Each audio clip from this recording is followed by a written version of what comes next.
Entrevista. Com mais de 208 mil votos, Duda Salabert, do PDT, é a primeira deputada federal transexual na história de Minas Gerais. Ela ficou em 39º lugar na lista dos 50 deputados mais votados nas eleições de 2022. Em 2020, Duda foi eleita a primeira vereadora trans em Belo Horizonte, tornando-se, nas eleições de 2020, a vereadora mais votada da história da Câmara Municipal de Belo Horizonte, naquela ocasião, 37.613 votos. O Itatiaia agora recebe aqui nos estúdios a vereadora e deputada federal eleita Duda Salabert. Boa tarde, vereadora. Boa tarde, muito obrigada pelo convite, viu? Vereadora, eu quero começar com um assunto que a gente destacou na abertura. Agora a Ana Luísa Bongiovanni nos apresentou. Inclusive, a senhora demorou alguns minutinhos para chegar aqui, porque estava nessa reunião da executiva do PDT, que define pelo apoio à candidatura do ex-presidente Lula. Como é que deve dar esse apoio aqui em Minas Gerais? A senhora, vice-presidente do PDT Mineiro. Eu sou vice-presidenta nacional do partido. Participamos agora da executiva, em que discutimos o apoio à candidatura do presidente Lula.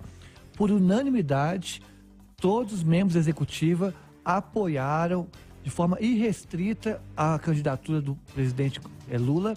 E mais do que isso, nós não fizemos uma negociação de ministérios ou cargos, nós fizemos uma negociação programática, porque para nós é fundamental a gente discutir um programa pautado nos direitos dos trabalhadores, já que somos um partido trabalhista de Leonel Brizola. Então nós apresentamos 3 propostas para a presidenta do PT, a fim de que seja inserida no programa do eventual governo Lula, que é, primeiro, renegociar a dívida dos trabalhadores cujo nome está no SPC. Nós entendemos que houve um endividamento muito grande da população brasileira nos últimos anos, devido ao avanço da política neoliberal no país. Uma outra proposta, universalização da escola em tempo integral. Nós viemos de um partido onde o Leonel Brizola fez história com as escolas em tempo integral, então isso faz parte da tradição do partido. E terceiro e último ponto que a gente apontou também era a negociação do SPC e também a renda mínima, que nós entendemos uma política fundamental nesse cenário de crise econômica. Duda, foram mais de 208 mil votos, né? Como é que você se sente a primeira mulher trans a ocupar a Câmara dos Deputados? Bom, há que se dizer também que eu fui a deputada federal mais votada da história de Minas Gerais. Esse dado tem sido apagado e é importante a gente reforçar porque é uma vitória, né? Além de ser a primeira transexual eleita, eu fui a deputada mais votada da história de Minas Gerais, uma das mais votadas da história do país. Esse é um dado importante a se levantar. E me sinto feliz de estar lá. É uma vitória dos direitos humanos. Mas mais do que uma vitória de direitos humanos, já que nós fazemos parte de um grupo que 90% está na prostituição, 91% não concluiu o ensino médio, mas é um avanço, é uma vitória da democracia, já que democracia pressupõe não só uma diversidade de partidos, não só uma diversidade ideológica, mas também uma diversidade de corpos e identidades. E mais do que isso, nós somos a última geração capaz de frear a crise climática e nós apresentamos uma candidatura climática. Então nós vamos pautar no Congresso Nacional um outro modelo de economia para o país que esteja alinhado com esse contexto de crise climática, segurança hídrica, propondo a descarbonização da economia e o desenvolvimento sustentável do país e de Minas Gerais. Vereadora, a senhora já explicou a adesão do seu partido à candidatura do ex-presidente Lula, mas são 2 os que disputam a eleição em segundo turno e imaginando, em hipótese, que vença Jair Bolsonaro, como vai ser a atuação da senhora na Câmara dos Deputados em Brasília, caso tenha um segundo governo Bolsonaro? Imagino que a senhora estaria no campo da oposição nesse caso. Sem menor sombra de dúvida, se o Bolsonaro for reeleito, estarei na oposição, entendendo que é importante frear o avanço da agenda que ele coloca, é uma agenda anti-povo, anti-educação, anti-clima, anti-meio ambiente. Então, nós estaríamos fazendo um papel de oposição que é justamente frear essa agenda. A senhora foi votar, né, nessa eleição com colete à prova de balas, já relatou aí diversas ameaças. Acha que agora, como deputada federal, isso vai diminuir? Como é que a senhora lida com essas ameaças? Eu não sei fazer uma análise de como vai ser daqui para frente. Até eu escrevi isso na semana passada, se a gente estava próximo do fim das ameaças ou início de uma outra etapa de mais ameaças, né? O fato tem uma frase, um verso da Gal Costa, que ela cantava na ditadura militar, de uma música que é o Divino Maravilhoso, em que ela diz: é preciso estar atento e forte, não temos tempo de temer a morte.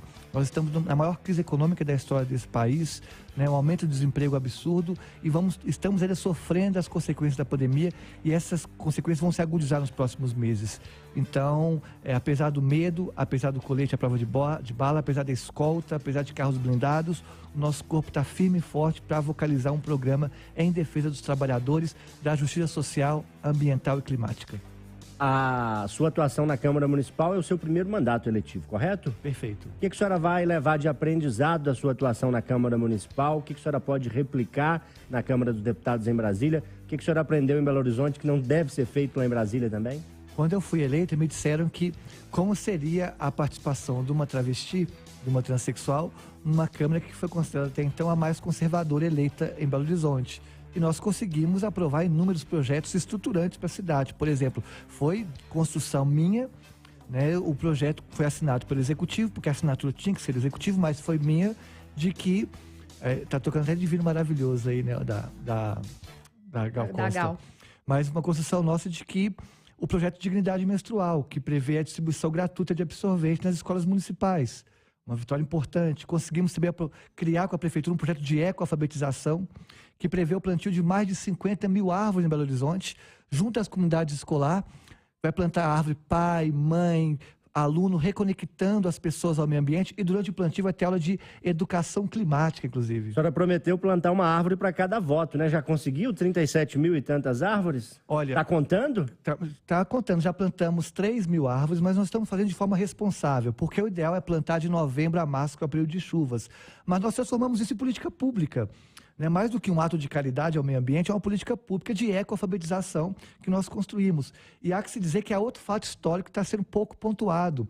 Nós fomos a primeira candidatura a vereadora eleita lixo zero, sem imprimir nenhum santinho, panfleto ou bandeira. E a primeira candidatura da história desse país eleita para deputada federal sem imprimir nenhum santinho, nenhum panfleto, nenhuma bandeira, nenhum adesivo, mostrando que é possível fazer campanhas de outra forma, usando como elemento fundamental o seu capital político na cidade e a originalidade e poesia. Obrigado. Recebemos aqui no Itatiaia agora a vereadora de Belo Horizonte, deputada federal eleita, Duda Salabert, vice-presidente nacional do PDT, a quem estendemos o convite para retornar mais vezes. Seja sempre bem-vinda aqui aos estúdios da Itatiaia e boa sorte a senhora no mandato que termina agora na Câmara de Vereadores, né? A senhora vai ter que se licenciar, se afastar, e boa sorte ao seu mandato na Câmara dos Deputados no ano que vem. Eu que agradeço, e agora a tarefa de vencer o Jair Bolsonaro. O PDT vem com força total, e meu ativismo hoje se dá exclusivamente em vencer o Jair Bolsonaro e o seu projeto antipovo. Obrigada pela presença, Duda. Eu que agradeço.